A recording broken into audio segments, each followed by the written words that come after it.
चलिए क्वेश्चन ए, त्रिभुज A B C में कोण सी क्या है, समकोण है। यदि भुजा ए बी बराबर 26 सेमी और ए सी बराबर 10 सेमी और बी सी बराबर कितना है 24 सेमी हो तो साइन बी टेन बी और कास ए का मान ज्ञात कीजिए। इसमें क्या इजी तो था, गलत तरीके लगाए होंगे। देखिए 90 डिग्री का कोण कहाँ बन रहा है, यहाँ पे, तो ये क्या हो गया, सी हो गया, ठीक। और इसको ए मान लीजिए, ए मान लीजिए बी, ठीक है, या इसको बी मानिए या इसको ए मान लीजिए, कोई दिक्कत नहीं। अब इसमें दिया है कि ए बी बराबर कितना है 26 सेमी, ये कितना हो गया 26 सेमी हो गया। और ए सी कितना है 10 सेमी। फिर क्या है बी सी 24 सेमी, सब तो वैल्यू दे दिया है, सब दे दिया। तो इसमें करना क्या, बहुत ईजी है यार, चुपरा नहीं तो दे देंगे खींच के हैं, मान रखना। तो देखिए फिर इधर तो मान ही तो रखना इसमें। देखिए तो एक मिनट, देखिए इधर साइन बी साइन थीटा या साइन बी बराबर कितना होता है, लंब बटे कर्ण होता है। तो अब देखिए बी से लेना है, एंगल क्या लेना है, बी से लेना है। तो बी कहाँ है, यहाँ पे है। सामने वाली भुजा क्या हो गई, लंब हो गई। अब ये बची ये दोनों भुजा, इन दोनों भुजा में छोटी कौन है, बी सी भुजा, तो ये आधार बन गई। और सबसे बड़ी वाली भुजा क्या हो गई, कर्ण हो गई, ठीक। तो साइन कोण बी से तो लंब कितना हो गया 10, यानी क्या हो गया ए सी हो गया।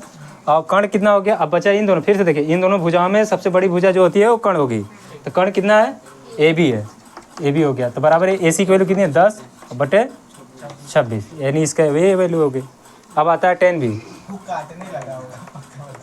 10 बी, इसको काट भी सकते हैं कोई दिक्कत नहीं, लेकिन जो वैल्यू दिया उसी को रखिए, ठीक।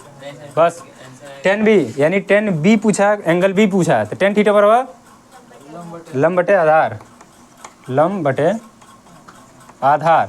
तो लंब कितना है आपका बी से, लंब ए सी है, आधार कितना हो गया। अब बचा इन दोनों भुजा, छोटी वाली भुजा आधार हो गई, बी सी हो गई।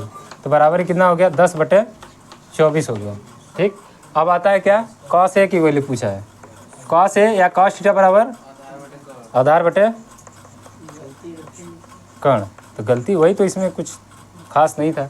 तो आधार कितना है ए से, अब ए से देखना, ध्यान से ए से देखना है। ए में आधार कौन है, सामने वाला लंब हो गया, आधार क्या हो गया ए सी हो गई।